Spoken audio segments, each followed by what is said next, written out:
CBI வந்து refer பண்ணிட்டோம். இடிக்கு பயப்படணும்ப்போ மடியில் கடலாம் வழியில் பயப்பட வேண்டிய அவசியம் கிடையாது. இல்லை அமைச்சர் நேரு குறித்து செய்தியாளர் எழுப்பிய கேள்விக்கு முன்னாள் அமைச்சர் ஜெயக்குமார் காட்டமாக பதிலடி கொடுத்துள்ளார். அப்போ நீங்க சொல்றீங்க உள்நோக்கத்தோட சிபிஐ வந்து ரெஃபர் பண்ணிட்டோம். இடிக்கு பயப்படணும்ப்போ மடியில் கடலாம் வழியில் பயப்பட வேண்டிய அவசியம் கிடையாது. இல்லை மடியில் கடலாம் வழியில் பயம் இல்லை. சிபிஐ மண்டலத்துடைய திருமண தகவல் தொடர்புடைய பொறுப்பாளர் ஐயா சைதை கணேசன் அவர்கள் இங்கே வருகை வந்திருக்கிறார்கள். அவர்களை வருக வருக என இரு கரம் கூப்பி வரவேற்கிறோம்.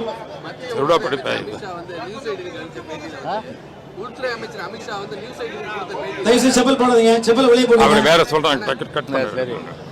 தேசிய ஜனநாயக கூட்டணியை வந்து தமிழ்நாட்டில் இருந்து விரிவுபடுத்த விரும்புகிறோம். கூட்டணி கட்சி தலைவர்களோடு கலந்து பேசி புது கட்சிகளை இணைப்பது அப்படின்னு அமித்ஷா பேசி அவங்க எடப்பாடி பழனிசாமி சொல்லிட்டு போங்க. அது வந்து நம்ம பொதுச்செயலாளர் அதுக்கு பெரிய பதில் அளிப்பாரு. ஆமா அவரே சொல்லுப்பா. எனக்கு அவங்க செய்தி கூட போயிட்டு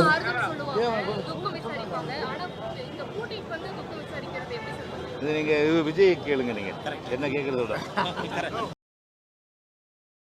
செய்திகளை உள்ளது உள்ளபடி தெரிந்து கொள்ள ரெஃப்ளெக்ட் நியூஸை சப்ஸ்கிரைப் பண்ணுங்க.